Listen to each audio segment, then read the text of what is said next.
Hi guys, welcome back. My name is Claire. This is my channel. Today we're going to be talking about lavender. Bit of background about me. If you're new around here, I'm a medically trained herbalist. I'm basically a professional witch.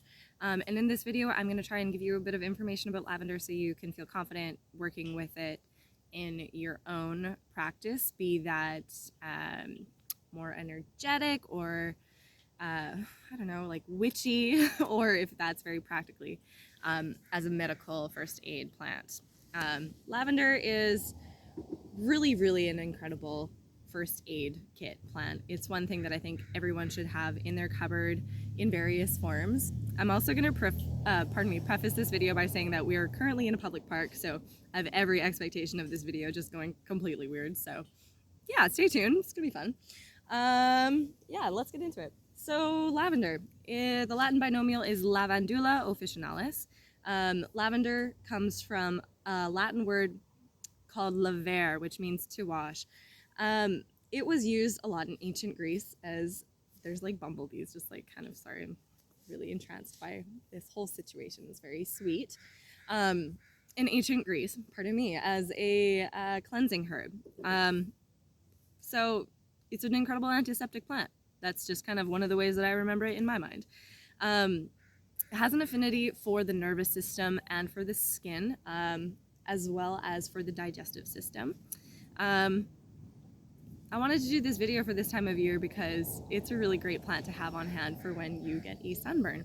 So there's a story out there on the internet about a guy named Rene Maurice Gattefossé. And he's like one of these guys who is kind of like the father of aromatherapy, if you will. But there's a story, and I'll link an article down below so you can kind of check it out because it's just a good read. It's a good feel-good kind of thing. But he was working away in his lab one day, and he underwent a really bad chemical burn. And what he did is he put some lavender essential oil right on his burn, and he was amazed by how quickly the burn healed itself. So we now understand that the reason that that happens is because of a constituent called linalool. Linalool is often put into like face creams and like body and like anti-aging type things because on a molecular level what it does is actually slows cell metabolism. I think anti-aging is like a bit of a reach, but it is a pretty incredible anti-inflammatory. So yeah, linalool, lavender essential oil, super incredible for burns.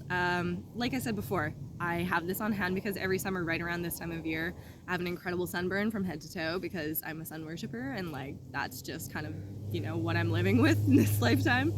And lavender is great because it's one of the very few essential oils that you can put onto your skin neat. So without a carrier oil is what that means. I don't really recommend it. You are going to be really well served if you incorporate just like 2 or 3 drops into a dollop of your aloe vera gel as you're, you know, like bathing yourself and healing your sun-kissed skin.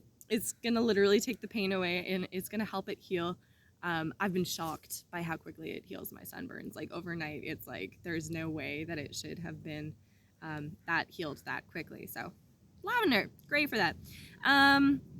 Also as an antiseptic, it's really good to have on hand when you're like hiking, and if you're having a hiking accident, it's a nice one to just have so you can like disinfect the wound. There's a lot of other like great plants that you can find while you're hiking, and that's one thing that I'm gonna be doing a video about later down the road. But yeah, it's a good one to just have on hand for like keeping your wounds clean so they don't get infected. It is also on a more like emotional level. Lavender is a great plant for shock. This is one of those things that in the herbal community, particularly with like energetic herbalism, it's really interesting when every single herbalist kind of agrees on the personality of one plant. And this is one of those plants. It has sort of this energetic where it calms and soothes and brings people back into their bodies in like a really nice, gentle way. I think about it, well, let's dial back a little bit. I'm getting a bit ahead of myself here. So there's a lot of different ways to work with lavender. So as an essential oil, it's great as a first aid kit additive, if you will.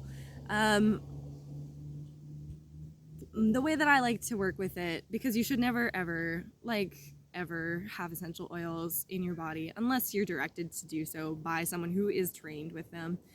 Please don't do it. It's gonna damage your mucous membranes, okay? Like, just, whatever.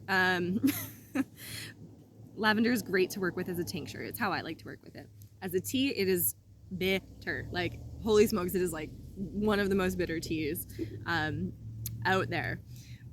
Which is good in its own way, because like bitters, we'll get into this in like another video, they stimulate the digestion and it's very cooling, but I like to work with it as a tincture because there's a lot that this plant can just kind of do on a subtle level. So I'm going to also show you guys a little bit about how I like to harvest it. So like these guys are going to bloom, and this is the right time to harvest it because you want to be just using the flowers. Okay, that's all you really want from the plant. And this is a mint family plant as well, so same thing, square stems, opposite leaves. Talked a lot about that in my Melissa video, if you will. And you can just harvest the tops of the plants. And I'm gonna fill this up with a bunch of like high quality vodka, let it sit for about 3 to 4 weeks, and then like shake it every couple of days just to like kind of like wake the plants up and like make sure that things are going well.